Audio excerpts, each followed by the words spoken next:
não me importa. É que tem a Nara ainda, né, Lisa? Tá esperando pela Nara, não? Sou ela minha parceira de pesquisa. É. Bom, vamos dar início. Então, boa tarde a todos. Eu sou a professora Marcela Ferreira Matos, sou professora do Instituto Federal de Goiás, do campus Uruaçu, e hoje eu vou coordenar a mesa de vocês. A princípio, eu era a professora Cida Barros, da UEG de Porangatu, mas com esse retorno presencial, ela teve um curso que foi justamente agendado para esse horário, agora na quinta-feira à tarde, durante toda a tarde, e infelizmente ela não pôde fazer essa coordenação da mesa. E então hoje nós teremos, né, aqui são 5 trabalhos, e aí depois de todas, vamos combinar assim, cada um vai ter até 15 minutos para fazer a sua apresentação. Quando chegar perto dos 15 minutos, eu coloco um lembrete no chat para vocês. E aí, no final, né, depois que todo mundo apresentar, aí a gente faz um momento, então, um diálogo entre nós, a gente faz um bate-papo aí para a gente conversar um pouco sobre essas pesquisas que envolvem aí a poesia, né, de 1960 a 1970.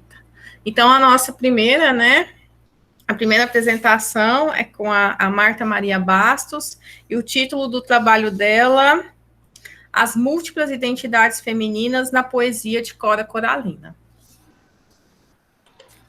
Ô, Marcela, eu só gostaria que você me auxiliasse nessa questão aí de eu colocar os slides. Eu estou com ele aberto aqui no lado, mas... Do lado aí do Meet, tem uma mãozinha, tem um quadradinho com uma flechinha.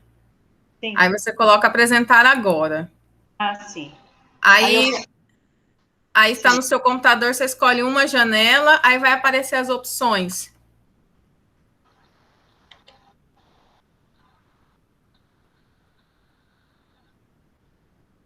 Compartilhar. Isso.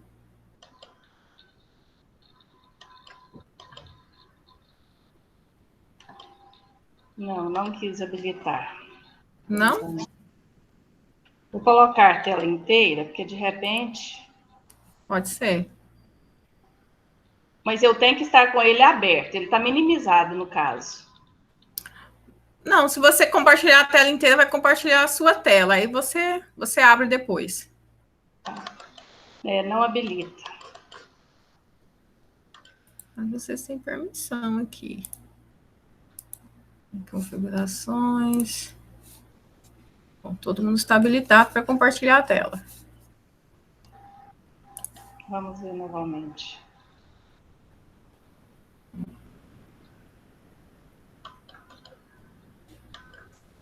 Na verdade, aqui para mim só está habilitado o cancelar. Vou tentar novamente uma janela. É que você escolhe qual que você quer compartilhar. Aí ele aparece, aí fica azul. Sim, agora eu acho que está compartilhando uma janela. Isso. Isso, aí deu certo. Aí você escolhe o arquivo no seu computador e ele vai abrir para a gente. Está aparecendo para vocês? Está aparecendo a tela do Meet. Ah, sim. O arquivo ainda não? Não.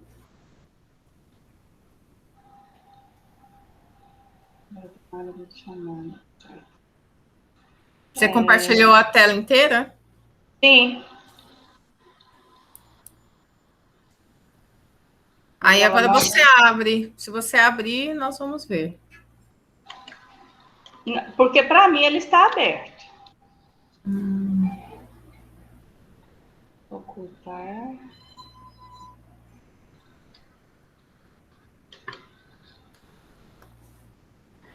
Marta, é porque você tem que clicar no documento.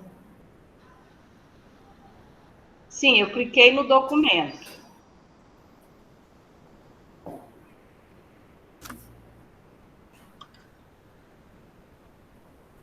No caso, eu tenho que ir lá, início documento, e não pegar ele aqui no rodapé, pelo jeito.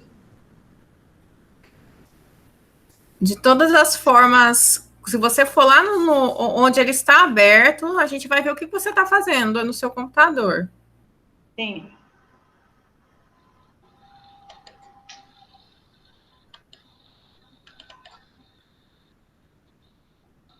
E agora?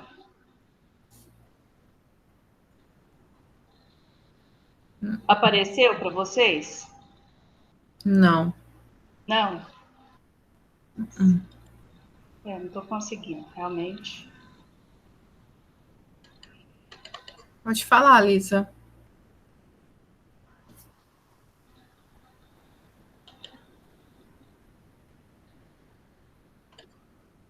A Lara tá pedindo para você enviar pro e-mail dela. Aqui, ela tá te passando o e-mail pelo Meet, para você enviar pro e-mail dela que ela compartilha para você. Tá ok. Vou fechar umas telas aqui. Aí você para a apresentação. Aí você envia pro e-mail dela que ela compartilha para você.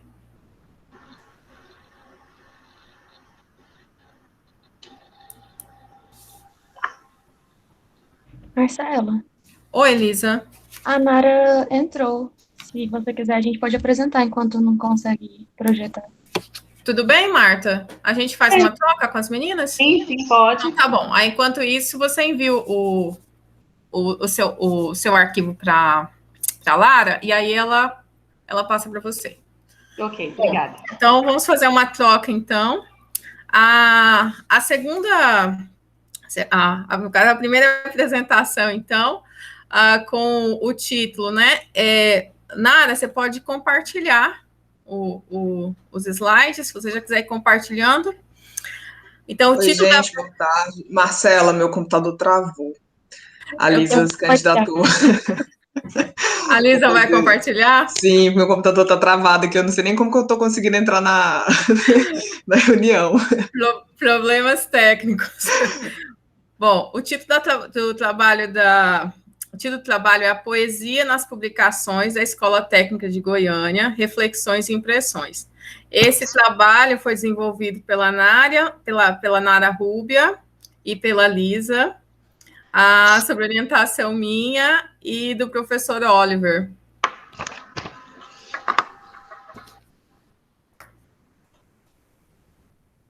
Boa tarde, eu sou a Lisa, uma das participantes da pesquisa, juntamente com a Nara. E nosso trabalho, né, tem como título A Poesia nas Publicações da Escola Técnica de Goiânia, Reflexões e Impressões.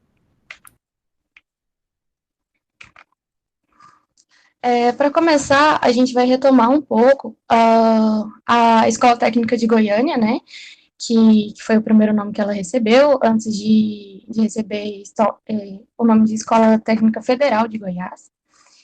Então, nessa escola técnica tinha um curso de tipografia e encadernação, mas para promover, né, que como a gente sabe, os cursos que eram ofertados, né, na Escola Técnica de Goiânia eram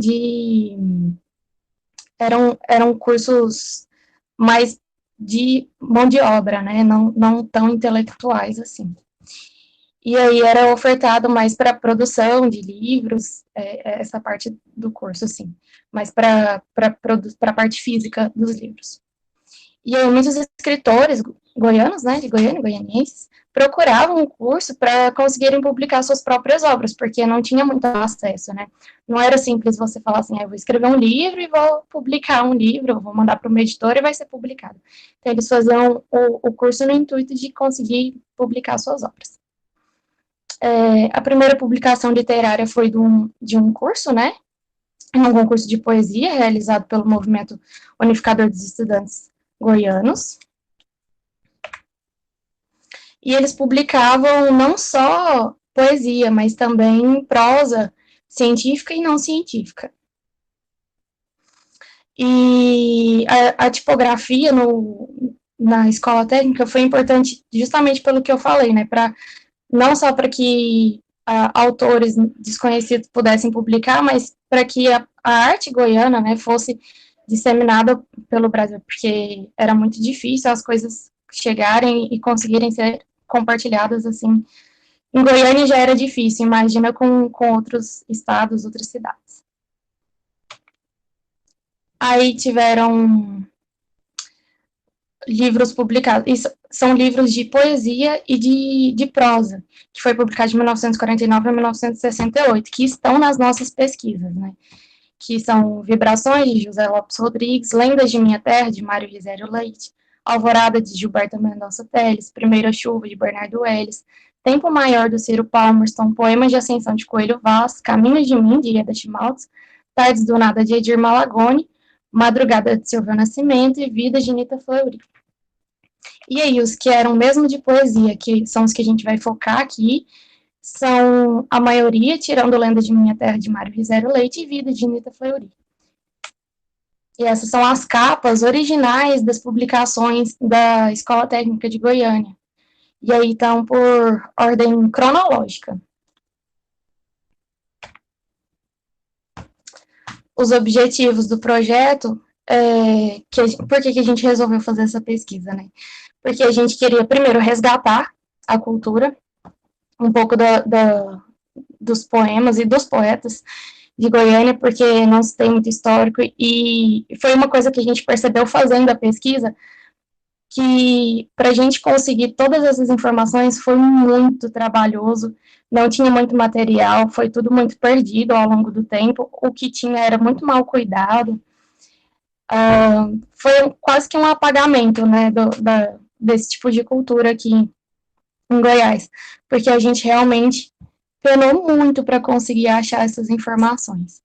Então, um dos objetivos, né, desse trabalho foi justamente resgatar e manter um pouco da cultura viva daqui de Goiânia e do estado de Goiás.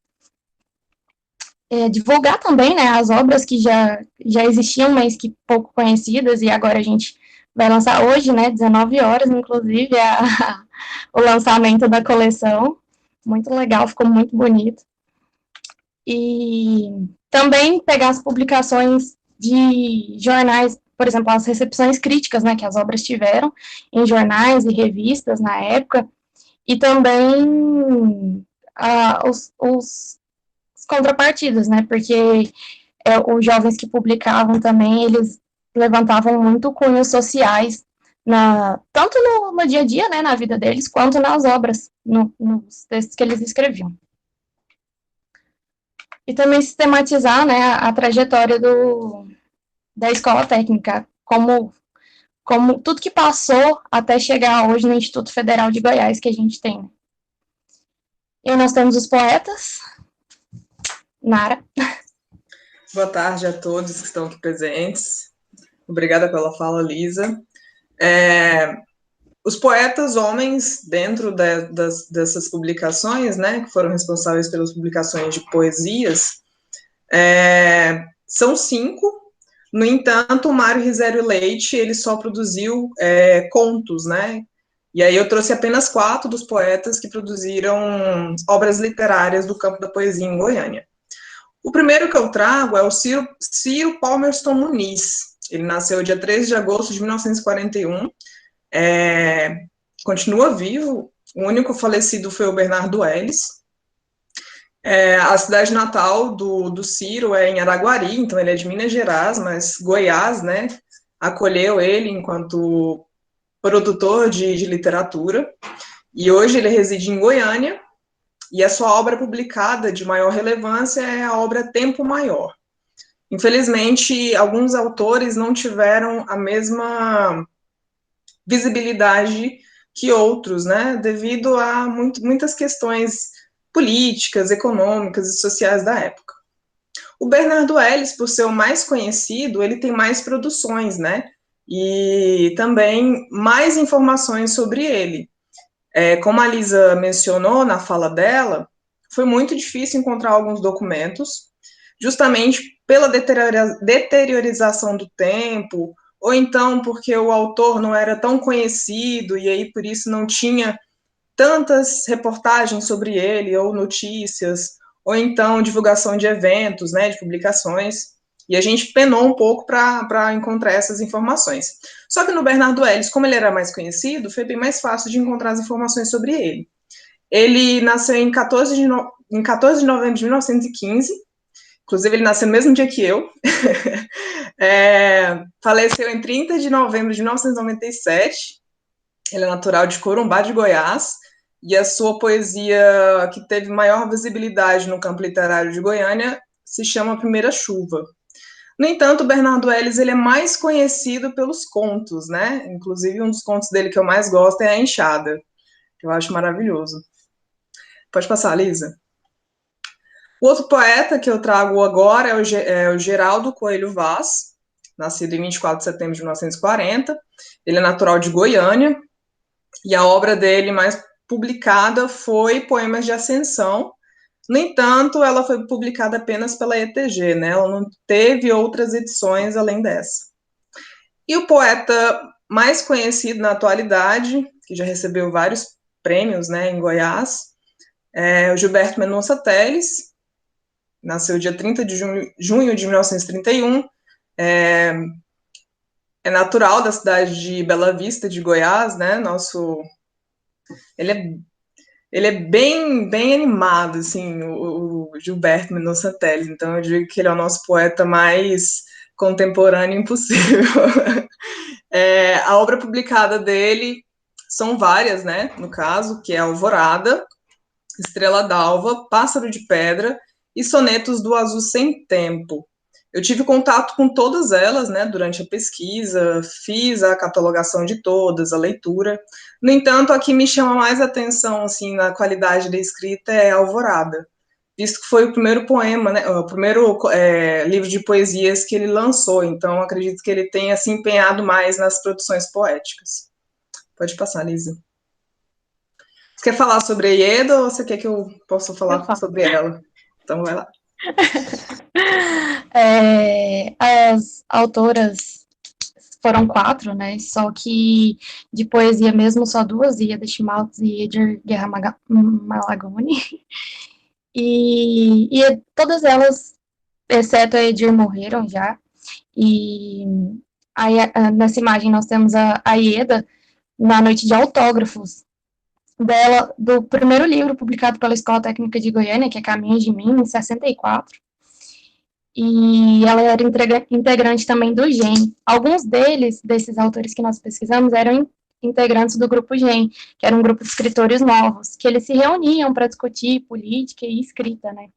E eles se reuniam nesse Bazar Oió, que era um bazar que atuava tanto como livraria, biblioteca e editora independente, então ajudava bastante, né, os jovens a entrarem aí nesse meio cultural. E a Ieda, ela teve mais de 15 livros publicados ao longo da vida. Só que ao longo da vida ela começou a mudar um pouco, né, o estilo de escrita dela, e os últimos livros dela, pelas pesquisas que eu fiz, realmente, não sei se pela maturidade, ficaram bem melhores do que os primeiros. E aí, um adendo, Lisa, rapidinho. Claro. O Bazar Oió, ele perdeu muito acesso dos escritores literários na época por conta do golpe militar, né? Porque a imagem que você mostra é a imagem de 1964. E nesse mesmo ano, o Bazar Oió sofreu alguns problemas com a ditadura, né? Então, muitos autores tiveram suas obras não publicadas por conta disso. Sim. Obrigada, Nara. E nessa imagem a gente tem a Edir, ela, até onde eu sei, ela ainda está viva, mas eu tive a oportunidade de conhecer ela em 2019 e ela é simplesmente fantástica. Ela foi, né, uma das melhores amigas da Ieda e vice-versa, e ela é de Anápolis, inclusive a Ieda é de Goiânia mesmo, não, pernambucana, né, mas a Edir é de Anápolis. E o primeiro livro dela, publicado, primeiro e único, assim, porque ela escreveu muito, mas ela não chegou a publicar de fato. Então, a única publicação dela é Tardes do Nada, ela publicou um ano depois da Ieda, né, em 65, que ela publicou. E ela também era integrante do GEM. E você quer falar dessa parte, Nara, do jornal? Sim. Muitos textos que a gente teve contato, né, durante a pesquisa, nós fomos ao Docs, Para quem não conhece, é o setor de documentação do jornal O Popular. E lá no Docs, a gente pesquisou alguns documentos digitais, né, do jornal, e muitos desses documentos eram notícias e reportagens da época. E dentro desse material, nós encontramos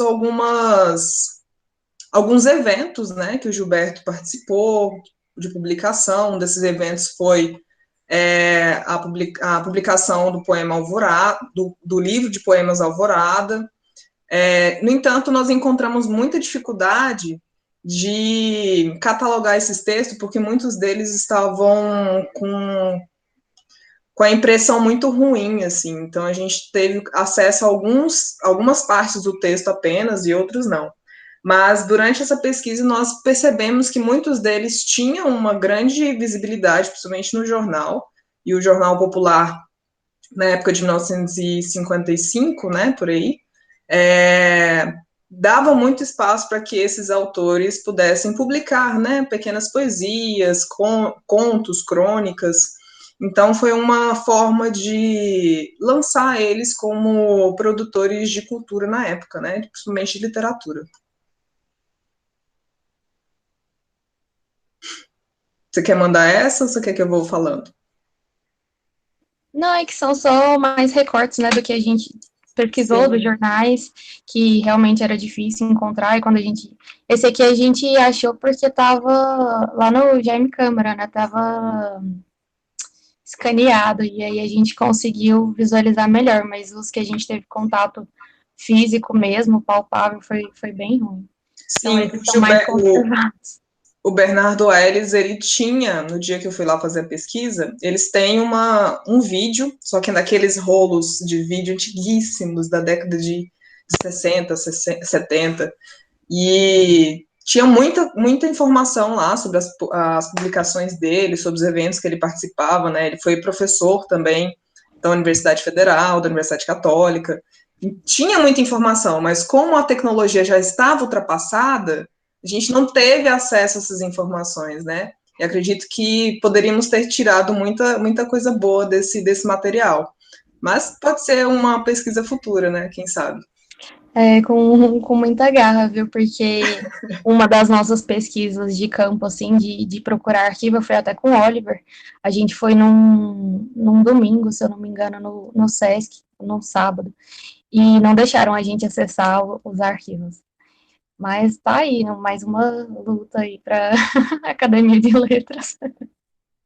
Eu acho interessante a gente destacar, que está até na pesquisa, é que muitas pessoas pensam que Goiânia não tem uma produção literária e que não existe um público leitor aqui, né? E muito pelo contrário, assim, o Bazar Oió é um exemplo de que há uma produção literária e de que há um público leitor muito forte.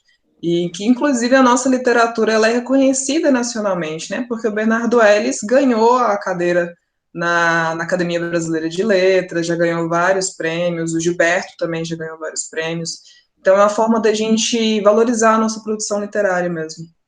Sim. É isso.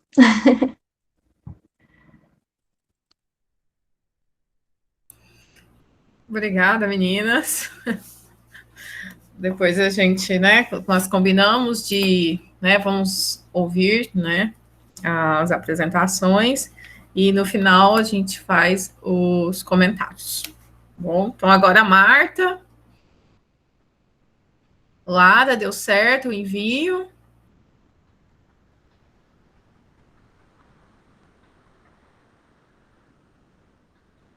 Da apresentação da Marta.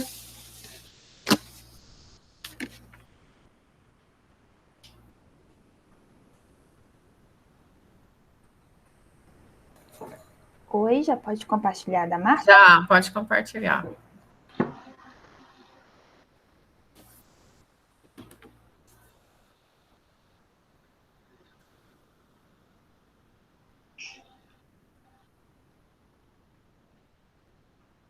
Ok. Pode começar, Marta. Então, boa tarde a todos. Esse trabalho que eu apresento agora, ele faz parte de um de um projeto, na verdade, o primeiro projeto de mestrado que eu fiz. Meu nome é Marta Maria Bastos, né? Eu sou mestra em estudos da linguagem e doutora em estudos literários pela UFLA. E, atualmente, eu sou professora da primeira fase do ensino fundamental do município de Pires do Rio, Goiás, onde eu atuo, e também acadêmica de História. Estou no 5º período de História, a 2ª graduação. Pode passar, a próxima. Então, as múltiplas identidades femininas na poesia de Cora Coralina, nelas, que foi, a poeta começou a publicar na década de 70, né? Então, seu foco é para o feminino, que ela retratou em prosa e verso. Mas a Cora, ela pegou esses tipos, não pegou o feminino, o feminino da classe alta, o feminino rico, o feminino em momentos de alegria, de extrema felicidade. Muito pelo contrário, ela pegou o feminino excluído, aquele feminino sem visibilidade, sem voz, sem vez.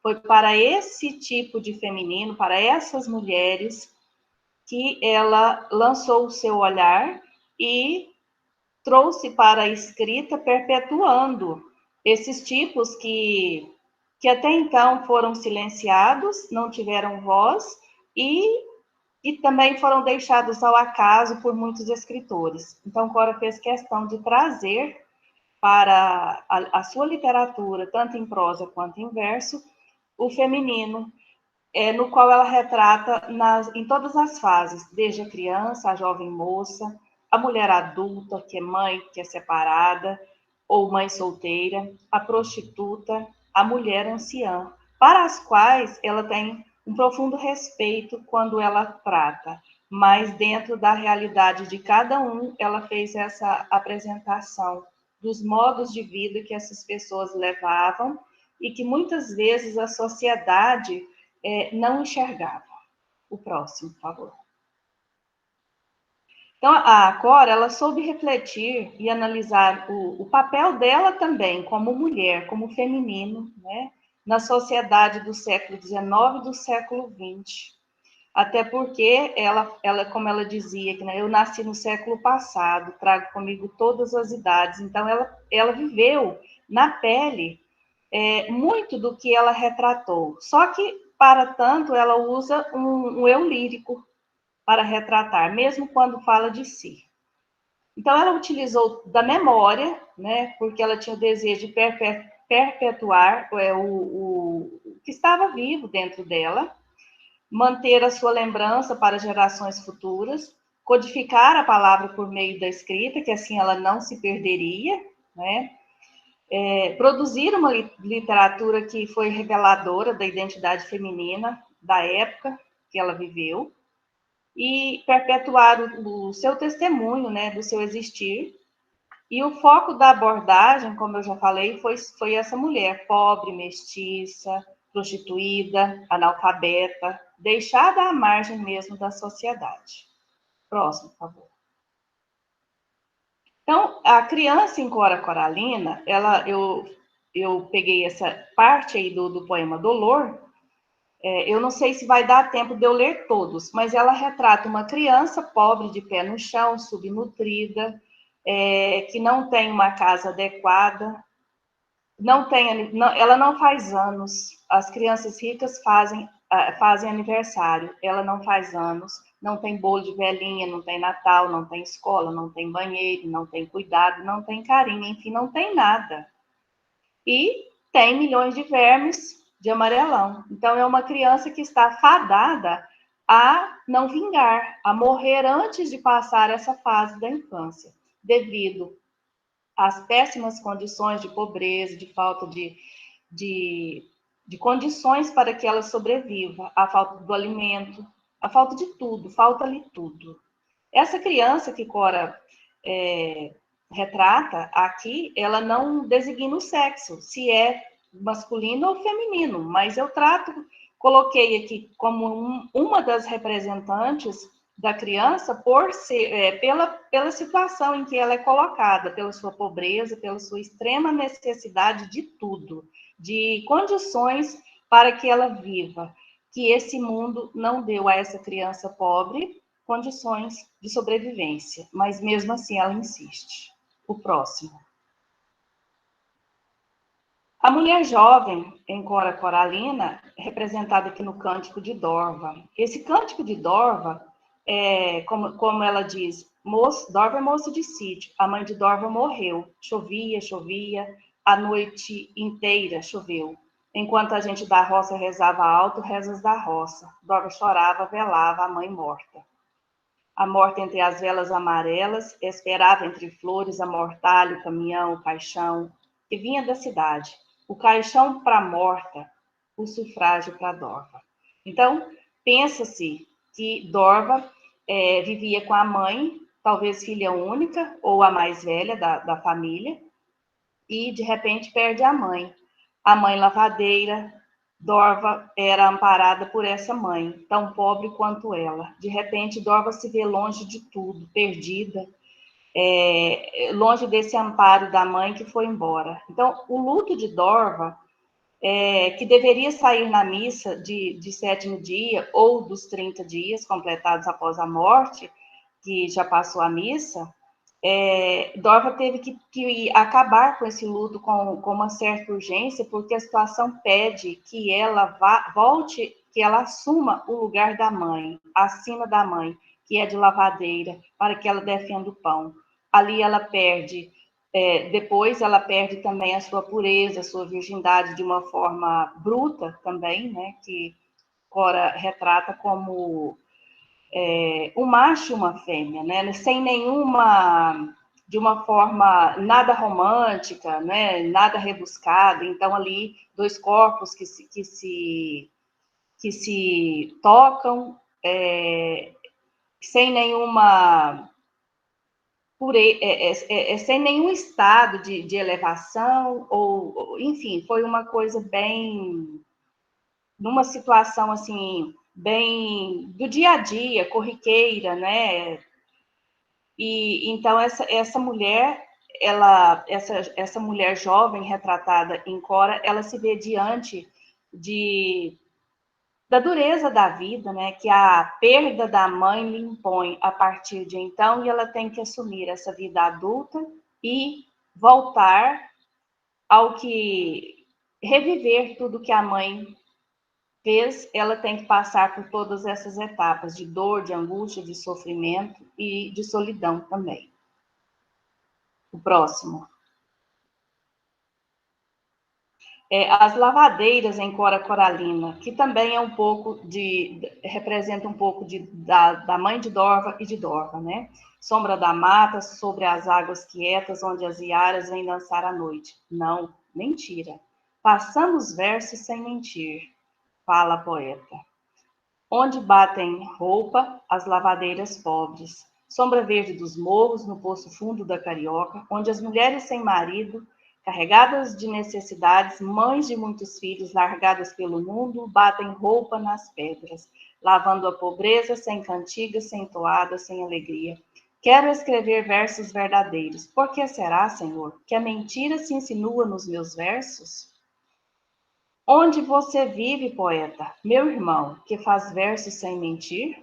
Então, ao mesmo tempo que Cora quer sair dessa realidade, dessa triste realidade crua, dessa dureza de vida, para retratar a vida das lavadeiras, mas ela, ao mesmo tempo, ela volta a si a consciência de que ela não pode mentir, ela tem que retratar a vida dura e não de uma forma rebuscada, de uma forma bonita, que abrange esse sofrimento. Então, ela sempre retrata essa mulher dentro da sua vivência, da sua real condição de dureza, de sofrimento, sem alegria, sem nenhuma regalia. Os próximos.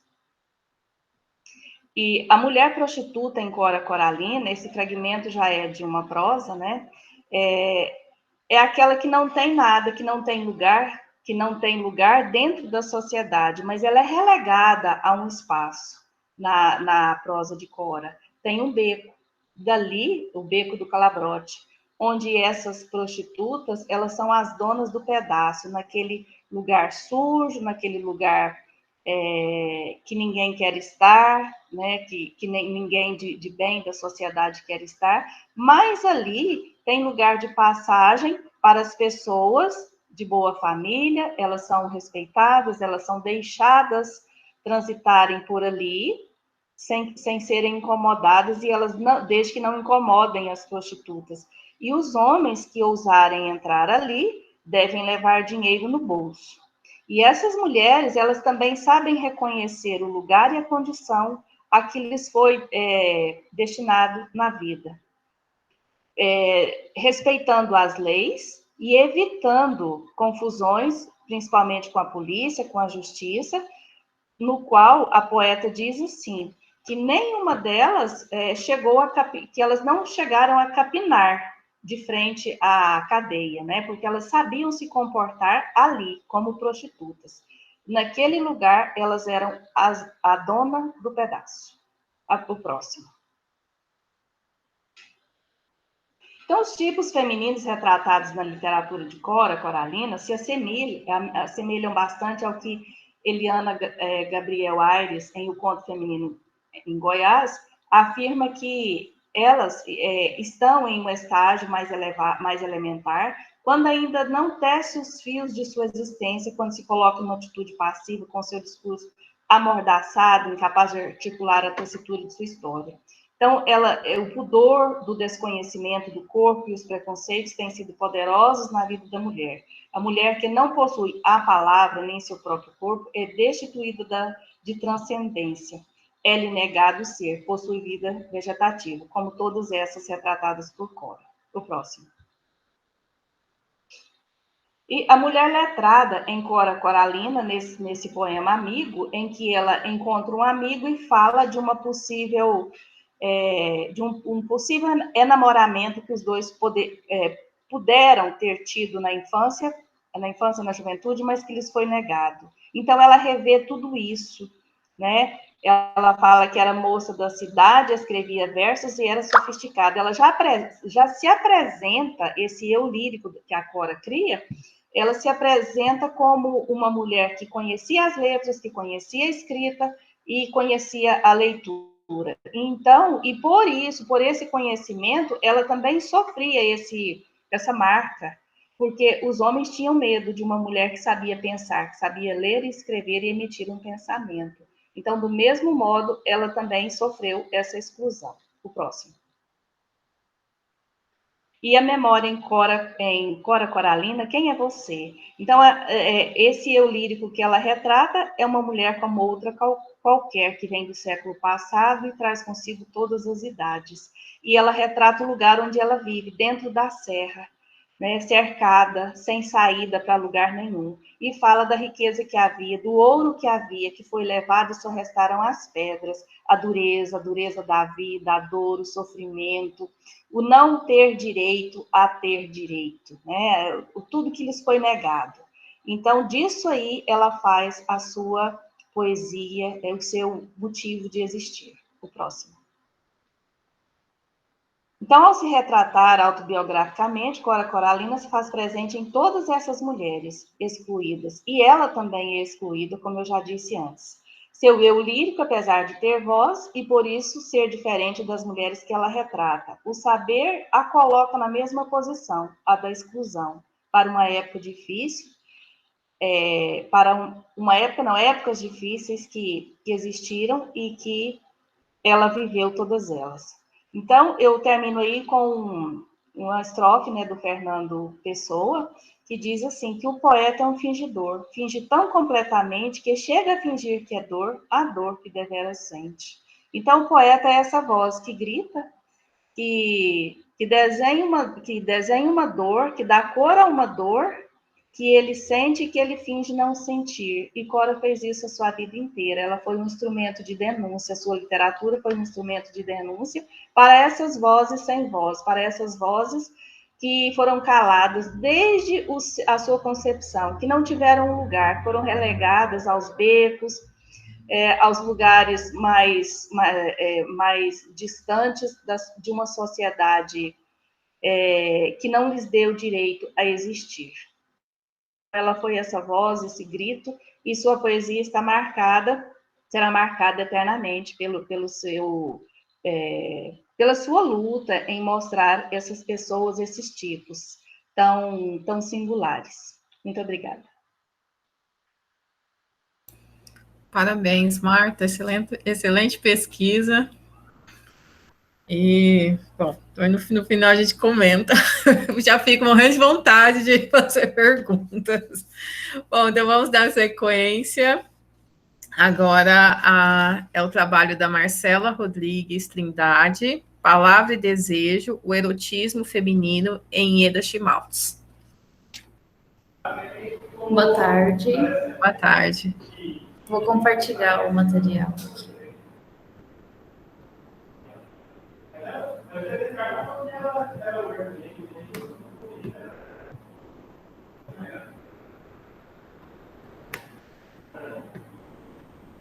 Consegue visualizar? Sim. Eu vou deixar assim, que aí eu consigo ver a hora que o minuto estiver.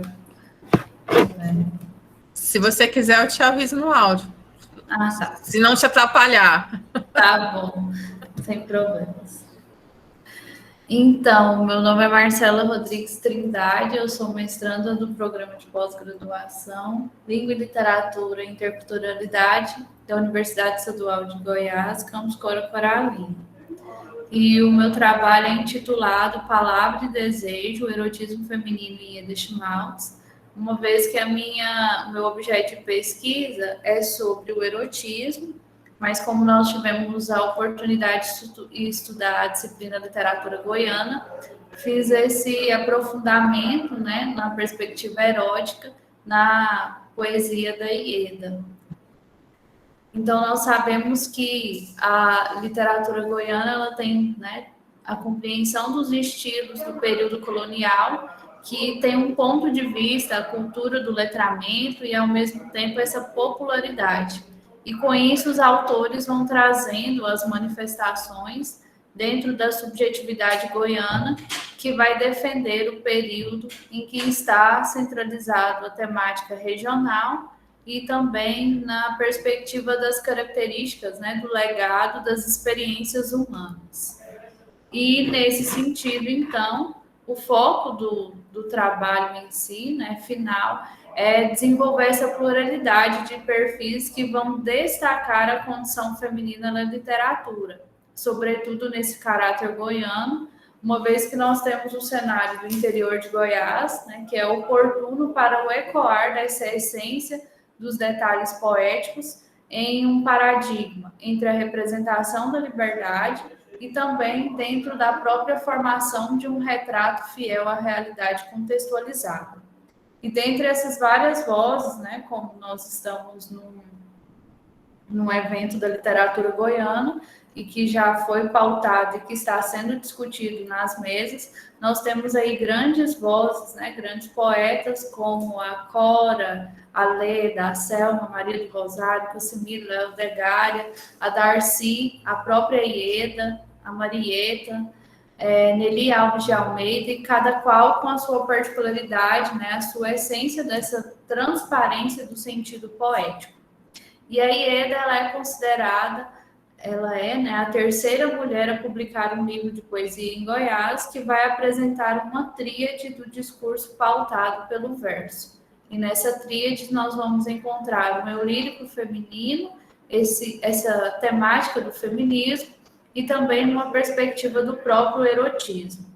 E esses princípios poéticos são moldados, né, através dos temas iedianos, que são constituídos numa direção de transparência, anseio, leveza e reconstituição da ideologia inovadora. Então, ora ela se desenvolve por essa paixão avassaladora pela própria essência de ser poeta, ou também pela sensação ardente do desejo de redescobrir o amor. Então, por isso que o título, né, é nesse sentido, a palavra e o desejo, a manifestação do desejo pela linguagem poética, né, e também pelo desejo do próprio erotismo como um todo. Assim, a poetisa goiana, no saborear das palavras, é reconhecida pela sua personalidade e pelas variadas formas do amor com a poesia, que estão entrelaçadas por uma força indestrutível entre Eros e Thânatos. Então, nós sabemos que esse erotismo, esse amor, muitas vezes ele é vencido por Thânatos, né? Ou Thânatos vence Eros, das duas maneiras que podem ser atribuídas. E assim, o cerne que norteia o objeto de estudo está na identificação do erotismo interpretado nas linhas poéticas de Ieda, como a transparência da volúpia em que a entrega acontece através das palavras, está dentro, né, desse objeto a linguagem poética, e o corporal, que é o desejo. E ela vai dizer em alguns dos versos, né, essa determinação e o prazer pela vida que ela busca, e num sentido que que é revelado pela interioridade. E ela diz: sou maior que o mundo porque ele cabe inteiro nos meus olhos. Então, nós percebemos uma construção, né, de uma visão que ela percebe esse mundo, essa grandeza que é esse mundo, e ela sente essa interioridade desse mundo através do olhar, né, da sensibilidade. A fundamentação erótica ela é propagada nos poemas iedianos como uma forma identitária, que, como nós sabemos, como um grande precursor do erotismo, nós temos Bataille, que vai dizer que o erotismo é na consciência do homem aquilo que põe nele o ser em questão.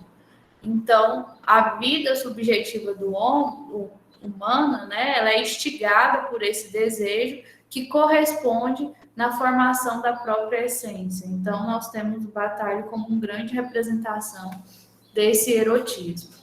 E o objetivo geral, né, do artigo, da pesquisa em si, é fazer essa abordagem, essa análise de Ieda Schmaltz dentro da abordagem do viés poético por meio da representação de um erotismo feminino que tem como essência a linguagem lírica executada através da metáfora corporal.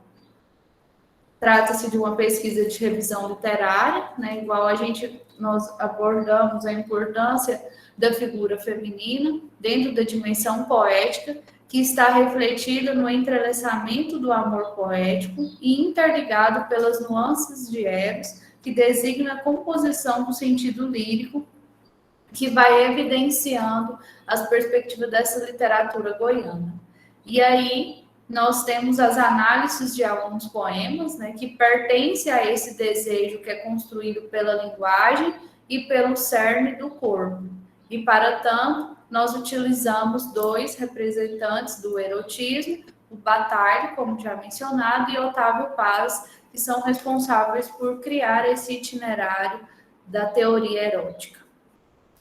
Nós temos, então, como os resultados desenvolver ali, analisar, né, o sentido das análises dos poemas, e nós vamos perceber que a Ieda ela deixa isso bem claro, né, nos trechos em que ela compõe a sua poesia. A manifestação de pertença da existência humana e poética acompanha as páginas do seu legado no interior de Goiás como uma verdadeira feição de uma luz que transcende a arte e as palavras. Ieda profere, né? Eu sou uma passagem só, que seja um rastro de luz, mulher, que fazia poesia a vida inteira. Então, ela deixa clara essa identidade de poeta, né, de sinal de pertença, da valorização do posicionamento da mulher, de ter a sua própria voz, de construir a sua própria temática. E, além disso, a representação da escrita para poeta não é algo acabado, mas um processo de formação que está no redescobrir as várias formas de construir a perspectiva lírica. Por isso, toda a abordagem da autora representa um pouco de si e, sobretudo, as suas fases, né? Seja num processo de inconformismo, porque nós estamos numa década de bastante conturbação social, né? Seja também na utilização da natureza como um recurso metafórico utilizado para explorar a memória afetiva na infância, na vida adulta e na representação da intertextualidade religiosa. Como nós temos pouco tempo, mas eu coloquei 2 poemas para a gente observar esse detalhe, né, da composição que ela faz em relação à própria linguagem e também em relação ao corpo, né, que ela entrelaça isso num sentido mais erótico. Então, nesse poema Composição, ela vai demonstrar esse domínio com a própria palavra, né? Às vezes penso que me sinto triste e chego a conclusões douradas. Então componho o meu poema, como quem pinta um quadro e o expõe interiormente. Construo o meu poema como quem constrói uma casa. Caio as paredes, planto flores, bordo fronhas, encerro o assoalho. Realizo o meu poema, como quem faz um Deus e o cultua igual ao cristão. Nas agruras, nas tristezas, construo o meu poema, como quem constrói um mar, e me mudo para ele. Aí nós temos toda aquela perspectiva que o Bachelard vai dizer, né, no sentido do lar, da casa, né, da intimidade que ela tem em relação a esse compor, né? Nós percebemos que a estrutura do poema, ela é uma estrutura livre, né? Como a autora também representa a sua liberdade e essa intimidade com as palavras, né? Com esse jeito de ter o domínio com a linguagem e a utilização imagética que ela vai construindo, né? O sentido da solidão, de estar sozinho, mas ao mesmo tempo de ir construindo a sua morada dentro das palavras e dentro dessa particularidade do poema.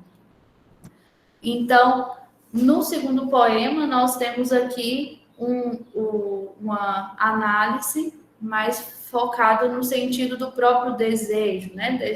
Aqui nós temos o desejo de querer sempre construir, né? De sentir esse essência da poesia. E aqui nós temos na significação do corpo. Oferenda. Veio no cheiro do tempo, este tempo molhado, com pingos vermelhos. Veio da terra sulcada, na rosa de sangue, que não vai murchar. Veio no vento, inconsultivo, nas asas do sonho, no imo de mim. Veio no tempo das flores, dos corpos salgados, de brisa e de mar. Veio da pele sulcada, o amor feito rosa que eu quero te dar. Então, nós temos aqui os 6 minutos, Marcela. Tá bom. Nós temos os elementos naturais, né, que ela utiliza para fazer essa parte da metáfora e essa construção do corpo, né, a pele, o desejo, a manifestação desse anseio, desse imo, né, dessa intimidade da voz feminina em relação à construção desse poema. E dentro desses resultados, nós podemos observar que Batalha apresenta que o erotismo é um dos aspectos da vida interior do homem. Nisso nos enganamos porque ele procura constantemente fora um objeto de desejo, mas esse objeto responde à interioridade do desejo.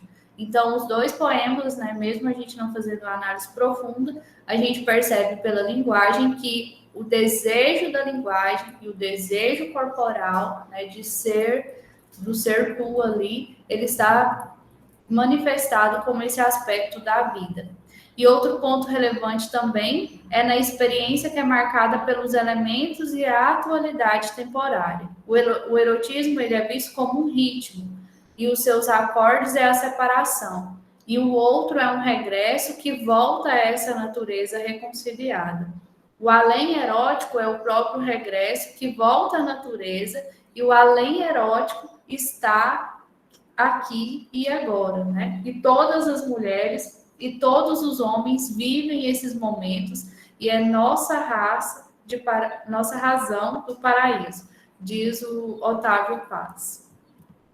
E para finalizar, então, né, todo o percurso do trabalho foi demonstrar esse tom feminino erótico nos poemas da Ieda, que conduz as diferentes características designadas a uma metalinguagem compartilhada pelo elemento da palavra e do corpo que inova a tradição amorosa, conferindo a força da mulher, dos desejos, da fala, mergulhada na subjetividade que merece ser valorizada e cultivada.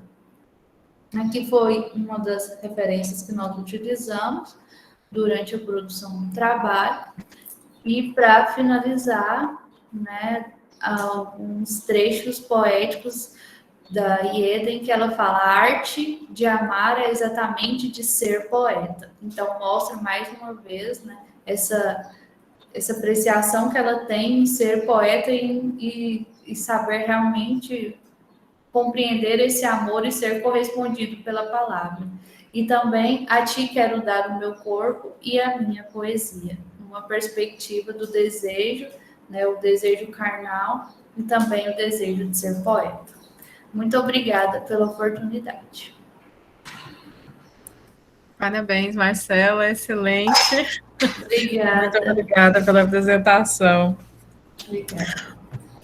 Bom, seguindo então, nós temos agora a Viviane Liz Mariano Mendes, que o título do trabalho dela é Ieda Schmaltz, 1941 a 2003, Trajetória Biográfica da Educadora.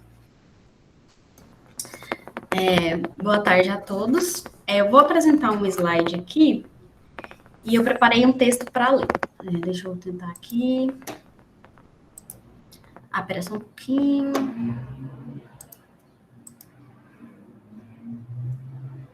Compartilhar.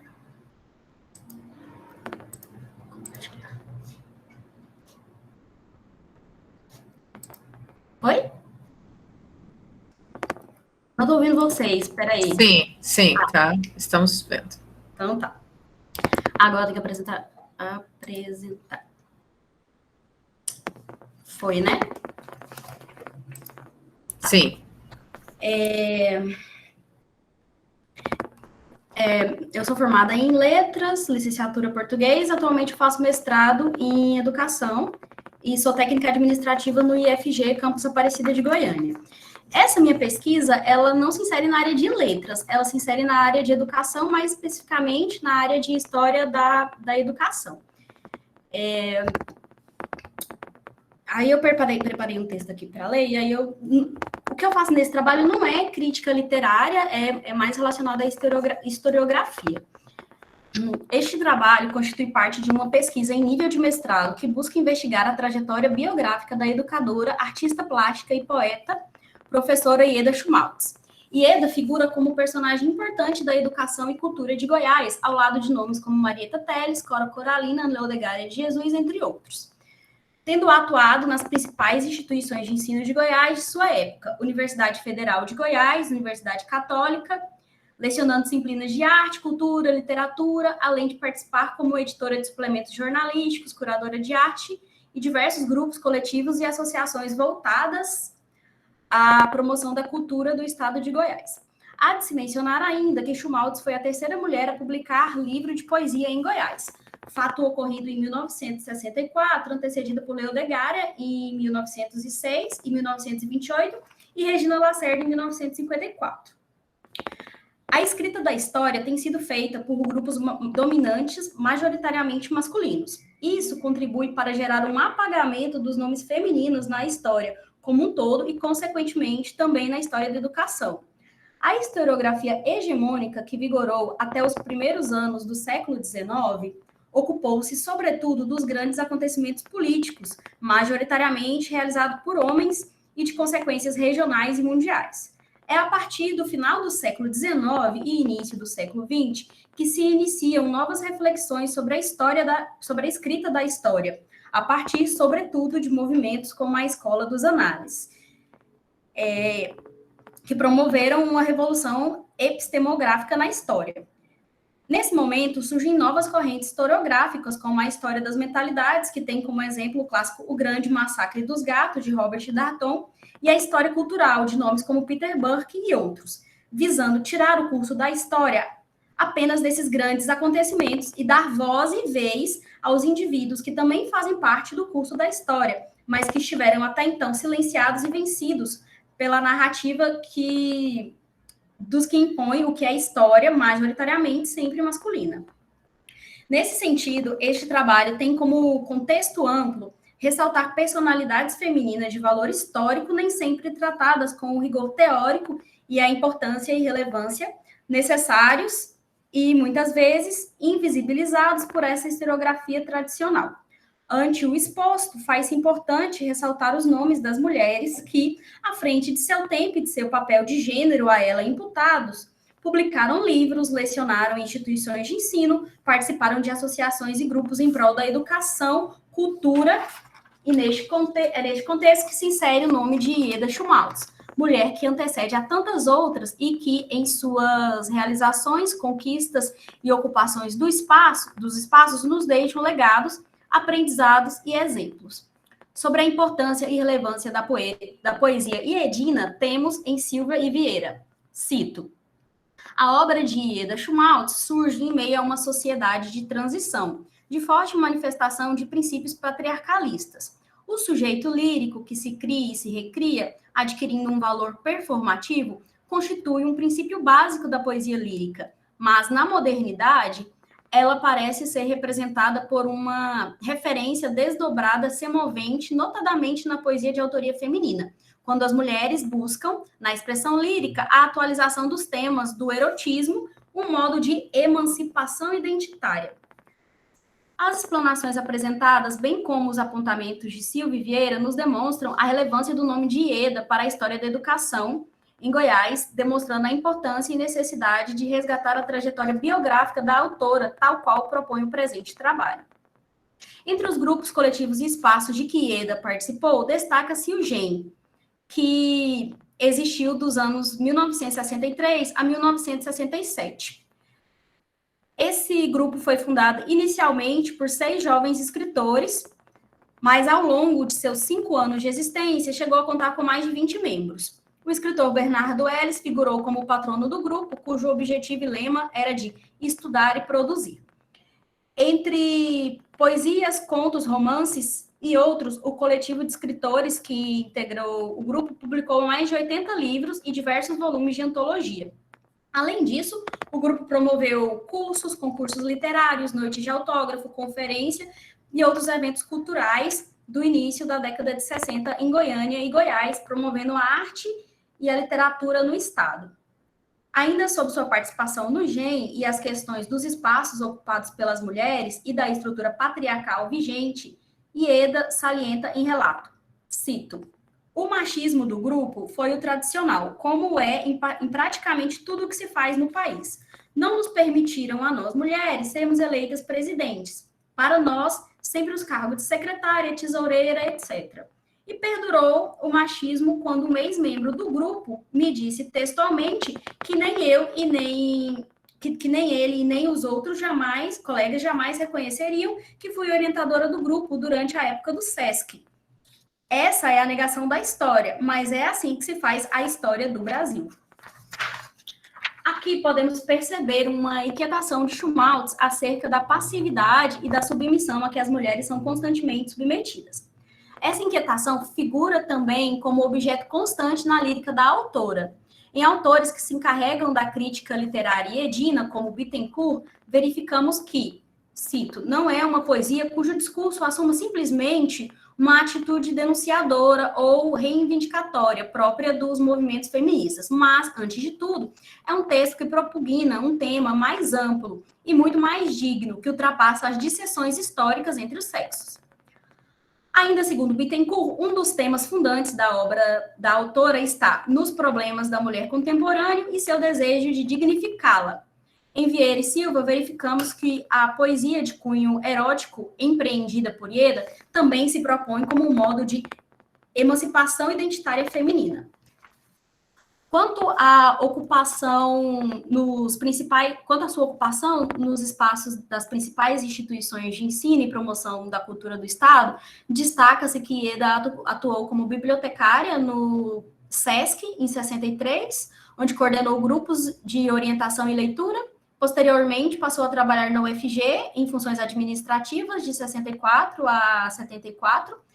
Atuou como professora de teoria da literatura, ainda então, UCG, durante os anos 73 e 74, e como professora do Instituto de Artes da UFG, de 74 a 61, de 74 a 91, quando aposentou-se, lecionando as disciplinas de estética aplicada, história da arte, fundamentos socioeconômicos da arte, entre outros.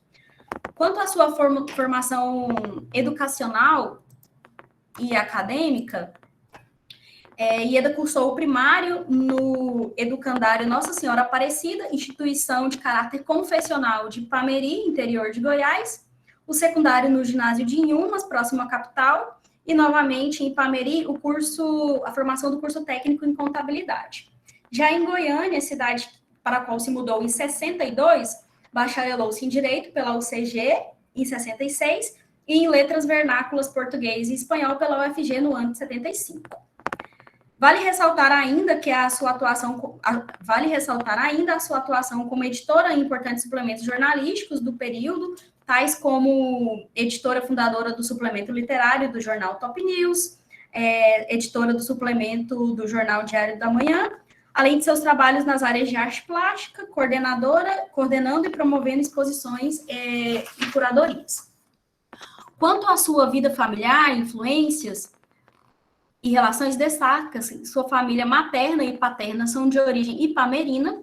Ipameri, que à época era uma das mais importantes cidades do sudeste do estado, por sua potencialidade e infraestrutura, que contava com as primeiras linhas de ferro do estado, além de uma das mais antigas emissoras de rádio do estado, agricultura forte, além de ter sido sede do 6º Batalhão de Caçadores do Exército Brasileiro, que contava com um contingente de mais de 300 homens.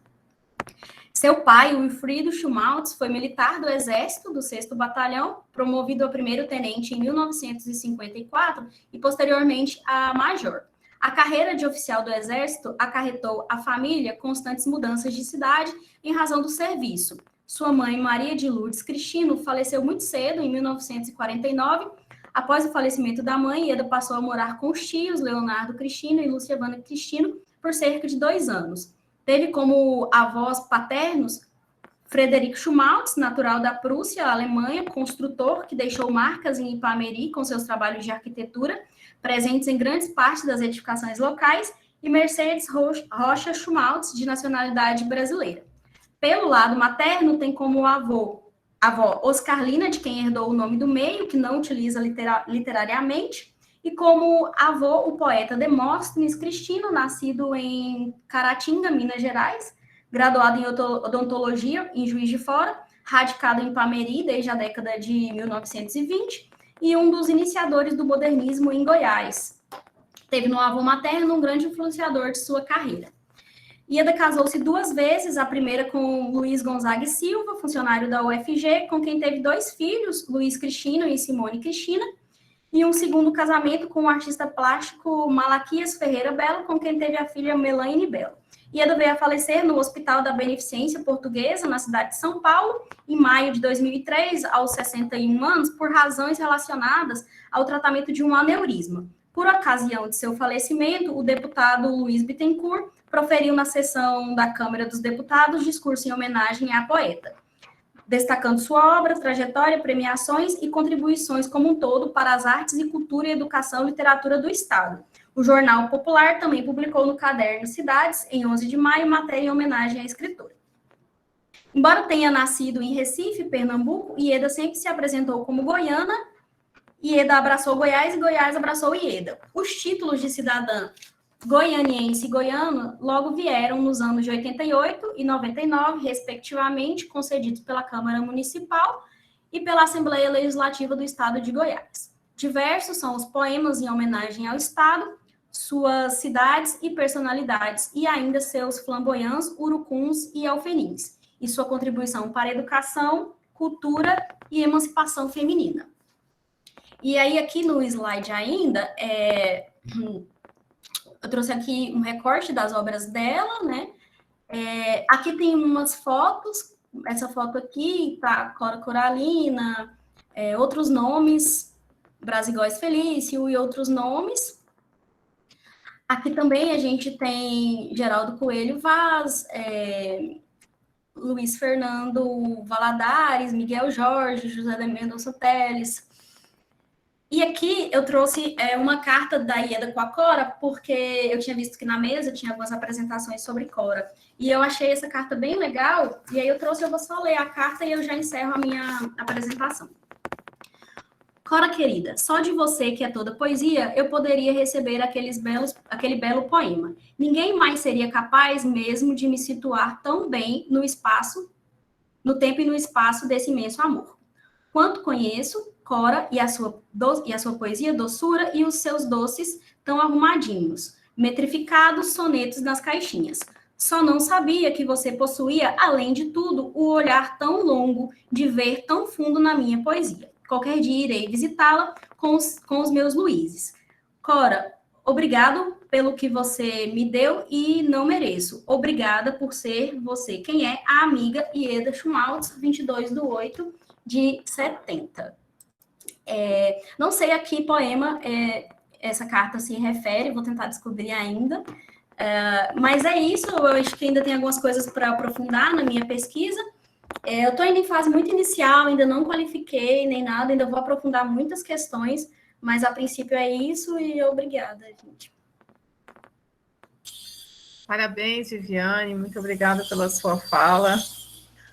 Ficou como as outras, a gente ficou com vontade de comentar a voz. Mas agora nós vamos para a apresentação da Rafaela Pacelli Procópio, o grupo de escritores novos, GEM e a poesia de Heleno Godoy.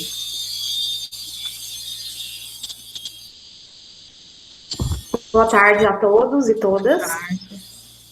Então, primeiro vou me apresentar, eu sou formada em letras pela UFCAT, aqui em Catalão, eu sou de Catalão, Goiás. Fiz o meu mestrado em 2008 na UFG, em Goiânia. Estudei a obra poética, a poesia, na verdade, do escritor Heleno Godoy. Fiz um itinerário mesmo pela obra dele. E agora, na fase de doutoramento, aqui na UFO, né? Eu falo aqui na UFO porque são 100 quilômetros aqui da minha cidade, divisa Goiás e Minas, na Universidade Federal de Uberlândia. Eu faço um trabalho, um estudo do único romance que ele tem publicado, que se intitula As Lesmas. Então, eu inicio lá no mestrado pela poesia e agora estou analisando um romance dele, né? Como o meu próprio trabalho se intitula, eu falo um pouquinho, preparei uma fala para esse momento nosso, sobre o grupo de escritores novos, bem rapidamente, e um pouquinho da poesia do Heleno Godoy. Eu imagino que alguns de vocês devam conhecê-lo, porque ele é um escritor vivo, né, ex-professor da Universidade Federal de Goiás e da Universidade Católica também em Goiânia. Ainda atua, ainda publica livros, enfim.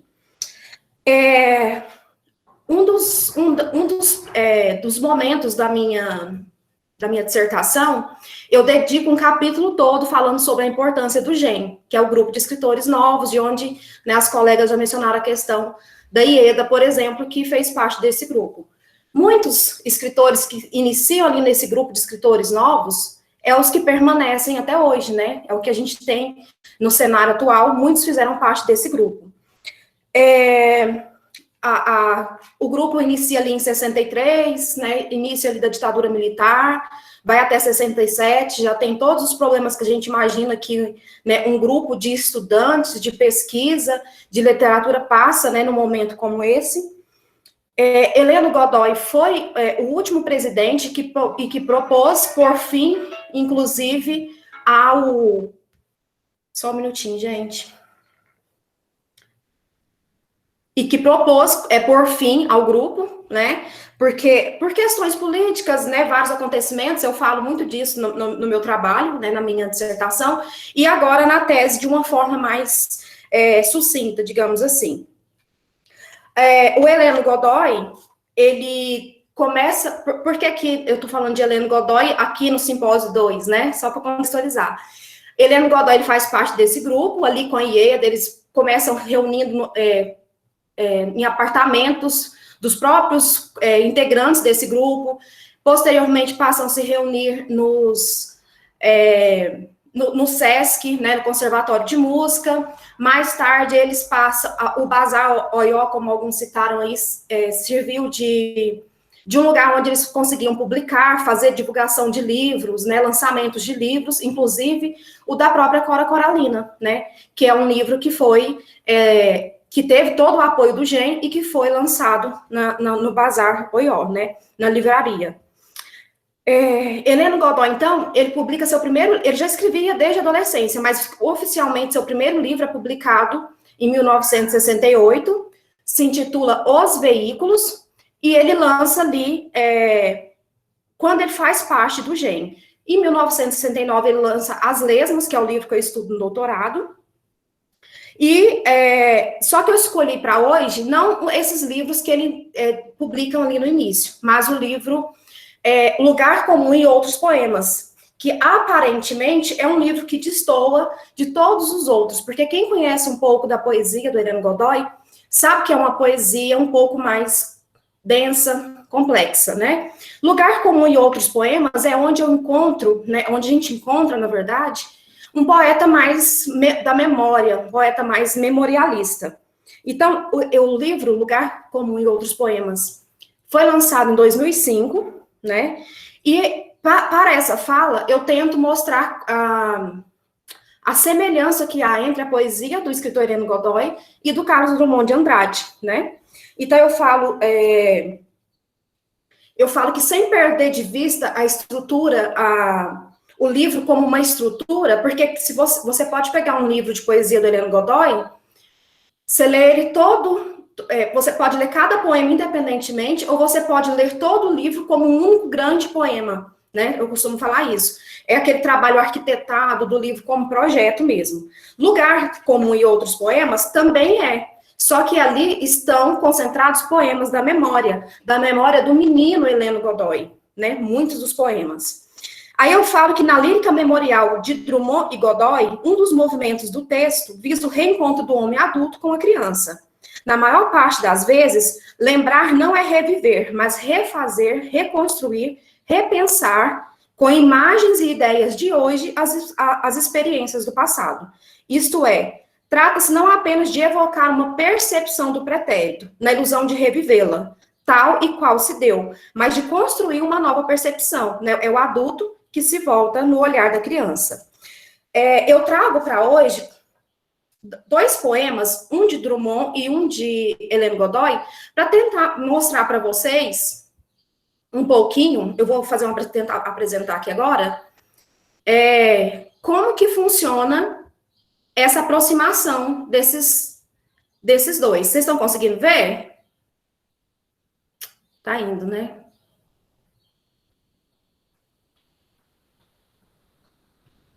Deu certo? Deu certo. Ok. Então, vamos lá. Tá pequenininho, mas eu acho que dá para ler. Aqui, eu tenho... Ai, gente, peraí. Esse aí é o Heleno Godoy, caso alguém não conheça, né? O professor Heleno Godoy, escritor, poeta, cronista. Esse aqui é o livro de onde eu tirei um dos poemas para analisar hoje.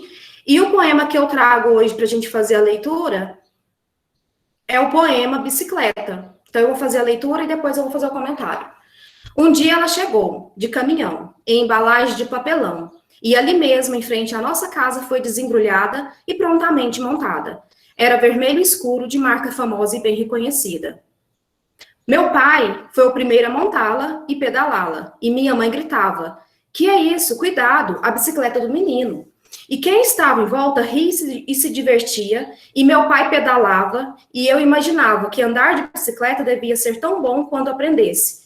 pois se todos se alegravam, e meu pai dizia, a gente nunca se esquece. Imaginei um dia ser tão grande e tão forte para andar de bicicleta como meu pai e nunca me esquecer. Já vou emendar aqui na leitura do poema de Drummond, que eu tento fazer aproximação, que é o poema Bota, que é retirado do livro Boitempo, do segundo livro Boitempo, porque é uma coleção, né? Nós temos 3, esse aqui é do segundo livro. Bota. A bota enorme, rendilhada de lama, esterco e carrapicho, regressa do dia penoso no curral, no pasto, no capoeirão. A bota agiganta, seu portador cansado, mas olímpico.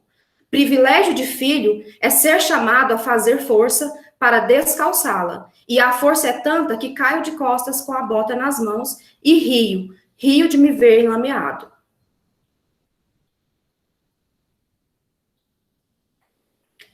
Então, voltando a uma leitura do poema, eu digo o seguinte, no poema Bicicleta, que é o poema do Heleno Godoy, o eu lírico relata as emoções sentidas quando ganhou de presente a primeira bicicleta.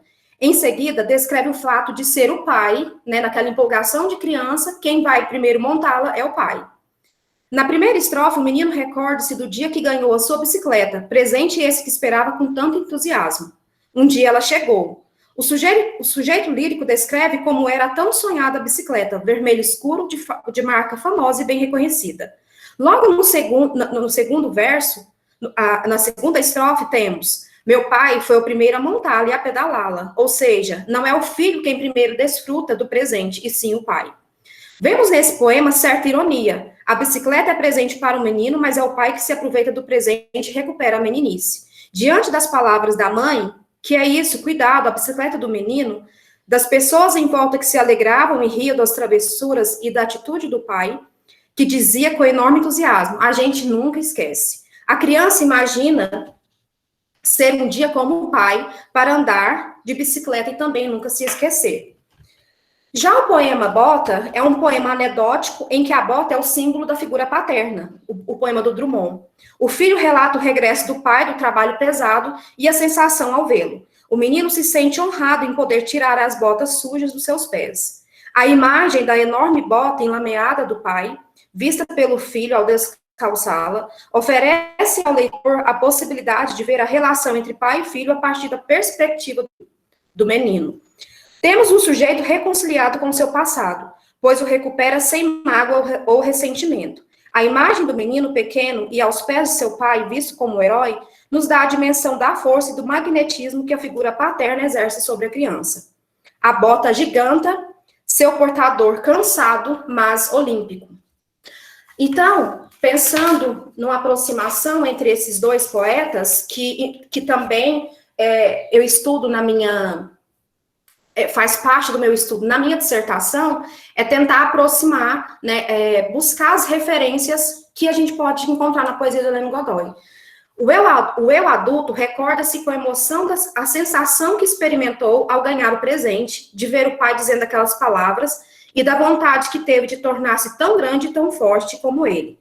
Através desse poema, vemos que a criança tem uma imagem do pai como um herói, assim como no poema Bota, de Drummond. Há nesse poema essa ironia lírica, né, de filigranas. O pai aqui representa para o filho a figura heróica, comportamento comum às crianças em relação à figura paterna. Mesmo que seja um herói cansado, descalçado, como no primeiro, do Heleno,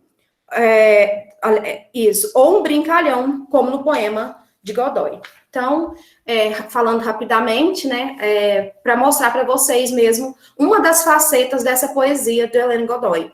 Claro, né, se fizermos um itinerário pela poesia do Heleno Godoy, a gente vai ver que esse é o livro, como eu já falei para vocês, que mais, que eu digo que ele tem mais memória ali explícita, né. Já Os Veículos, por exemplo, já é um livro que destoa um pouco, que é o primeiro livro dele lançado em 1968, quando ele ainda fazia parte, ele escreveu enquanto ele ainda fazia parte do GEM, e é um livro que há referências da vanguarda Praxis, né, que também foi uma vanguarda que foi muito estudada e divulgada dentro do próprio grupo, o grupo de escritores novos. Então é isso, eu trouxe essa fala só para mostrar um pouquinho para vocês do escritor Heleno Godoy. E desde já agradecer também, parabenizar pela iniciativa desse evento, né, porque é muito importante a gente falar de poesia, de literatura, e ainda mais da literatura do nosso estado. Eu agradeço. Parabéns, Rafaela, muito obrigada pela apresentação.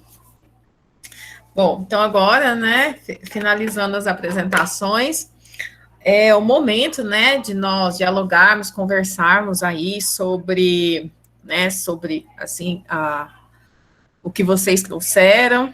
Eu já vi que acho que a gente poderia começar com, tem uma manifestação aqui no chat, né? Eu gostaria de fazer algumas observações, na verdade, sobre as apresentações, e depois passo também, né, para vocês comentarem. Pode ser? Tudo bem? Bom, você começa do final, né? Eu vou começar da Rafaela e vou cruzando o que eu fiquei pensando, né, sobre essas apresentações. Bom, Rafaela, eu fiz uma disciplina com o Heleno quando eu estava no doutorado. Eu fiz meu doutorado na Unesp, mas como eu sou de Assis, né, do estado de São Paulo, e vim morar em Uruaçu, e, né, comecei o doutorado e acabei fazendo uma disciplina na UFG. E aí eu conheci o Heleno e sempre me lembro assim, dele falar muito de como que era para ele escrever, né, essa questão da memória, de colocar tudo para fora, né. Então era isso, assim, já tem um bom tempo. Isso ficou muito para mim, assim, dele sempre relatar e falar desses processos da escrita dele. Aí eu até queria saber depois de você, Rafaela, e também da Marta, né, quem que é o orientador de vocês aí na Universidade Federal de Uberlândia? Pois vocês me falam. E aí, quando eu até queria fazer uma consideração, essa questão do menino, né? Porque deixa eu ver aqui a Marta, né? Aí eu já vou falando da Marta, quando ela traz lá a Cora Coralina e fala das mulheres, também fala da menina.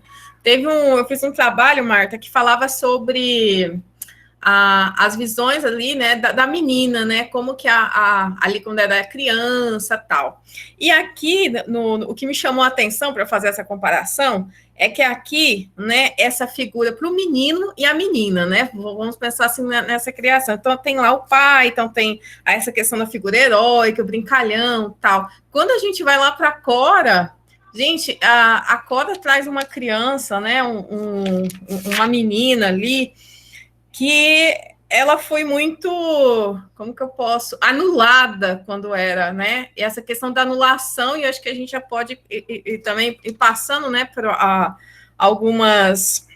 essa questão do feminino, né, então o Heleno vai ali contando aquela memória do menino, aquela brinca de ganhar na bicicleta, tal, e aí quando eu penso na Cora, a menininha, né, a menininha que ela tem um dos poemas em que a mãe, todo mundo fala assim, levanta, né? Que ela levanta, ela cai, ninguém vai ajudá-la, né? Então não tem essa, é sempre, né? Sempre aquela questão do apagamento, né? Do apagamento da mulher que já começa logo lá na infância. Só para fazer uma comparação, porque eu não tive como não lembrar, né? Porque como você fala de memória, eu acho que a Cora também tem muito dessa questão da memória, porque ela fala lá de quando ela era criança, né? E daquela época em que ela viveu lá na cidade de Goiás, quando ela era criança, e tem muito isso na obra dela. Então não tive como não fazer essa comparação. E aí, já falando da Marta, da Cora, gente, a Cora, né, é fantástica, né, eu acho que tem muita coisa a ser explorada, achei muito interessante esse trabalho que você faz, né, mostrando ali ela menina, né, todas essas mulheres que nós encontramos na Cora Coralina. É muito interessante mesmo, né, e aí, nós temos, né, 2 trabalhos aqui o da Marcela e da Viviane. Viviane, seu trabalho, né, é excelente. Você falou, não era da área de literatura, mas isso, quando a gente vê, se nos ajuda muito, né, quando nos estudos com os poetas, né, quando a gente traz aí de outras áreas, e você está resgatando né, essa questão do apagamento, mas e mostrando para nós como que vai ocorrendo esse apagamento dentro das instituições. E eu achei super interessante, depois a gente pode ler aqui o comentário da Eduarda, não sei se a Eduarda ainda está presente, mas e esse apagamento das mulheres, que não é só na literatura, né? Você está mostrando aí lá na educação, lá dentro desses grupos, e nós sabemos que, né, nós temos hoje esse movimento, né, pela voz da mulher, né, essa questão de trazer, hoje nós estamos vivenciando isso, mas, gente, eu fico imaginando, né, se hoje nós temos que colocar o nosso lugar, falar, né, falar de onde, né, quem somos nós, né, essa questão dessa marca do eu sou, que está muito na poesia, que eu vi, acho que quando a Marcela, acho que ela leu, né, uns trechinhos, aquela coisa do eu sou, né, essas mulheres tiveram que falar, a Cora também tem eu sou, né, então tem que ficar esse processo de identidade. Então, se eu fico imaginando hoje, né, dessa nossa luta que nós temos, eu imagino na época, né, da Cora, da Ieda, como que era viver aquela época, e a gente vê muito esse retrato nas poesias, mas assim, excelente. Não sei se você teve contato com os primeiros literários, só uma pergunta se você encontrou. E quando eu lembrei de duas poetas também, que foram educadoras, que é a Cecília Meirelles, né, e uma chilena, que é a Gabriela Mistral. Não sei se você conhece, a Gabriela Mistral foi ganhadora até do Prêmio Nobel de Literatura. E também estava envolvida ela era professora, e também muito envolvida com educação. Bom, e aí eu já, né, acabei comentando um pouquinho sobre essa questão do trabalho da Marcela, né, que também com a Ieda, e do erotismo, e quando, né, nós estamos, agora parece que, né, só temos mulheres aqui na sala,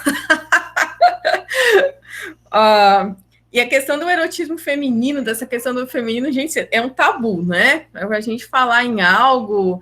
E pensando na educação, né, na educação básica, e como que esses processos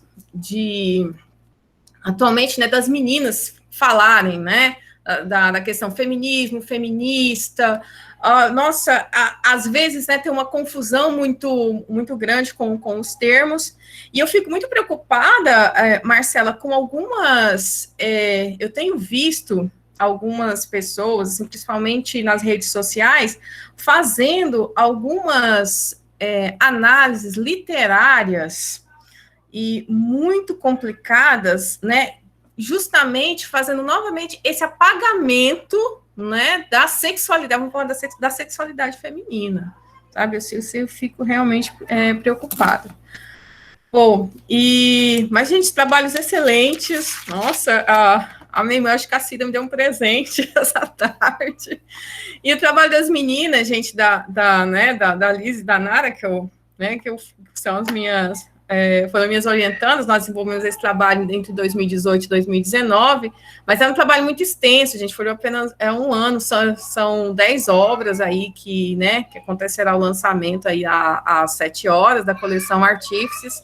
Então, é muito trabalho, a dificuldade, quem trabalha com arquivo, para a gente encontrar esse material é muito difícil, ter acesso, né, as instituições darem esse acesso para a gente, e o que acontece é que, às vezes, quando a gente encontra o material, esse material, ou ele está deteriorado, né, não tem a conservação, então é bem complicado. Eu tenho experiência de fazer pesquisa, né, não com arquivos, né, esse foi uma primeira pesquisa que eu desenvolvi com arquivos no estado de Goiás, porque minha pesquisa é em periódicos, mas do estado de São Paulo, então, estado de São Paulo e do Rio.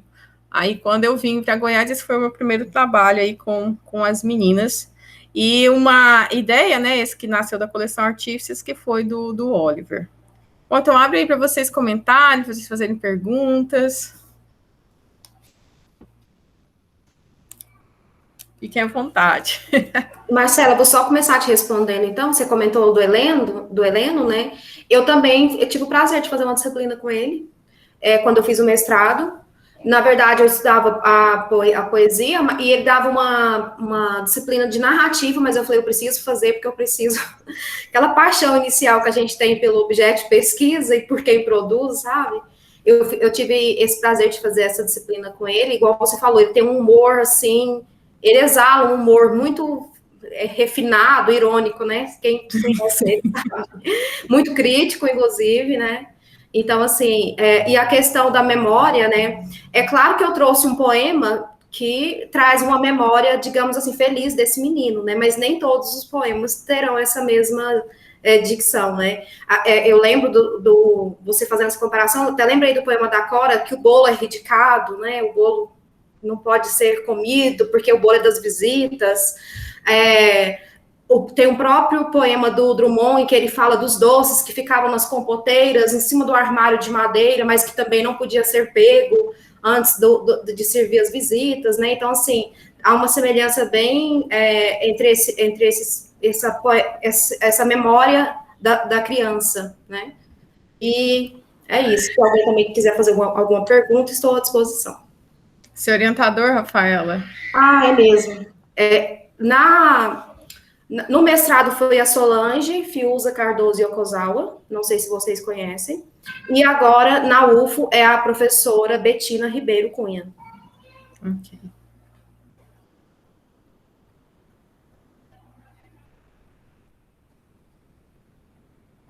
Alguém mais? Viviane? Nossa. Pode? Eu acho que é essa ideia mesmo, né, que você colocou, Marcela, de resgatar, e eu acho que é um ponto em comum na maioria dos trabalhos apresentados aqui, que é resgatar essas vozes silenciadas, né, esses subalternos, e aqui a gente falou das crianças, das mulheres, mas ainda tem outros silenciados, como os negros, né, e esses apagamentos da história que a gente percebe tanto na literatura, na educação, nas instituições, sobre a Cecília Meirelles e a relação dela com a Ieda, eu vi alguns trabalhos que comparam um pouco as duas, que a Ieda seria o equivalente à Cecília aqui em Goiás. A Gabriela Mistral não conhecia, já anotei aqui, já vou procurar para me aprofundar. Você vai gostar bastante. Já dei uma googada aqui, já achei super interessante. Ela também, já vi que ela ocupou vários lugares, né? E... sobre o acesso às fontes, aos suplementos literários. Eu acho que agora, ainda mais no contexto que a gente está vendo, está tudo um pouco mais complicado. Eu vi a Nara falou do DOI, do Popular, eu anotei aqui. Também vi que tem o acesso lá, estou querendo ir. Eu encontrei muita coisa da Ieda já, de recortes de jornais e tal. Mas é isso, o acesso às fontes, para quem busca em arquivo, é sempre um pouco mais complicado. E agora com a situação da pandemia e tudo mais, como que tá um pouco mais, mas tô indo atrás e é isso, assim. E parabéns a todo mundo, gostei muito do diálogo com vocês, dos trabalhos, e já me engrandeci muita coisa aqui, já fiz algumas anotações, e é isso. Obrigada. Da Gabriela, você vai encontrar toda a obra literária dela no Chile, gente, né, os poetas chilenos, eles colocam, assim, disponíveis mesmo, né, lá tem uma fundação, e tem toda a poesia dela, todos os livros disponíveis, muito bom.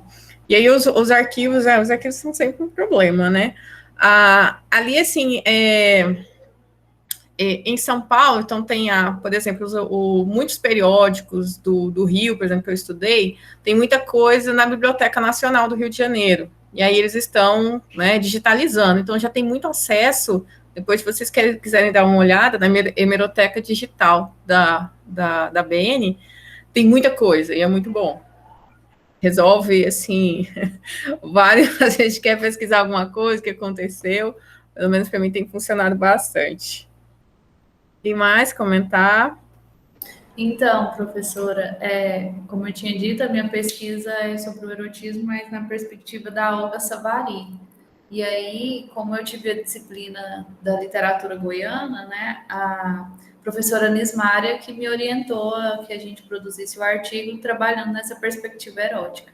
Então, a gente percebe que muda a nomenclatura dos personagens, né, desse processo da opressão, desse tabu que é uma sociedade, né, vivenciada por essas interrupções, principalmente quando é uma mulher que vai falar de um processo erótico. Mas o sentido é sempre o mesmo, né? A Olga também, ela sofreu vários preconceitos, assim a gente pode dizer, no seu estilo de ser, e da mesma forma com a Ieda, diante dessa tríade. Então, é bem relevante, como você mesmo comentou, como nós estamos nessa era de várias informações, né? Às vezes isso é silenciado. Então, atrapalha muito a postura, né, dessa figura feminina em relação a esse contexto que a gente vive.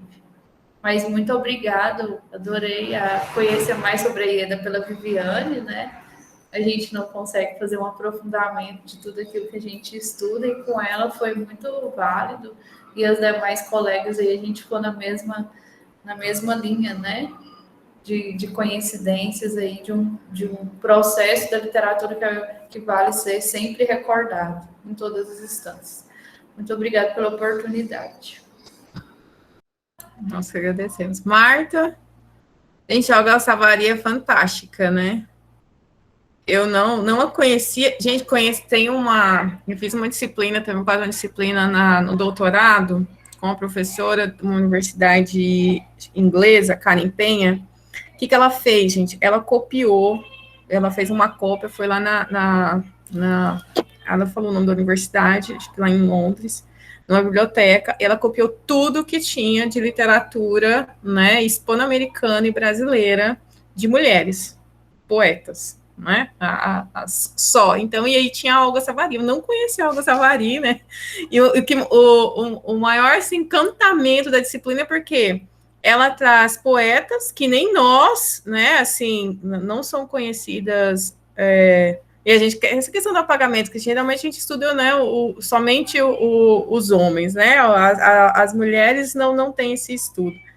E aí eu conheci a Olga Savary e falei, gente, fantástico essa autora, e ninguém fala, né, ninguém fala dela, né, nem na academia, assim, na graduação, nunca tinha ouvido falar dela. Marta, seu microfone está desligado.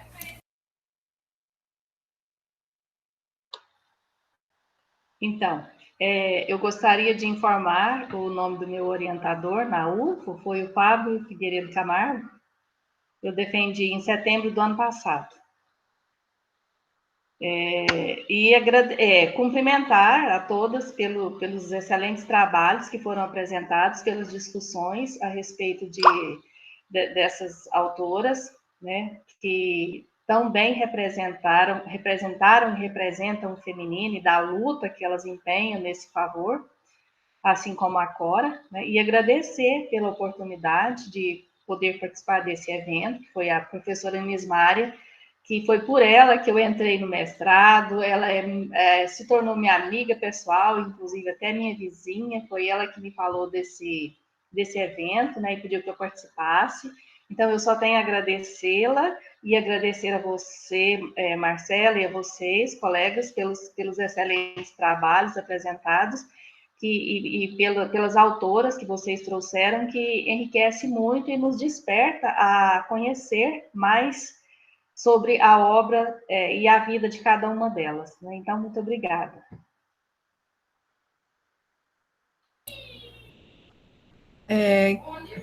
Lisa, Nara, querem falar alguma coisa? Os demais presentes querem fazer alguma pergunta?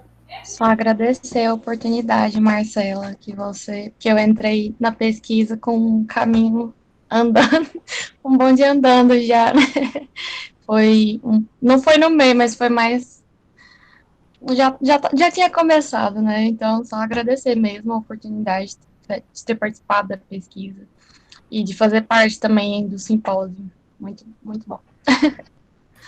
Ô, Lisa, eu não sei se você se apresentou no início e eu perdi. A sua pesquisa é feita em qual área, onde que você estuda? Ah, sim, realmente, eu só falei meu nome, né? É, eu faço letras, língua portuguesa no Instituto Federal de Goiás, campus Goiânia, e a pesquisa foi na área de literatura, assim mesmo. No caso, é TCC que você está ou não? É mestrado? Não, foi... Não, eu faço graduação ainda. Ah, iniciação científica, então. Isso, era iniciação Ah, científica. tá. Uhum.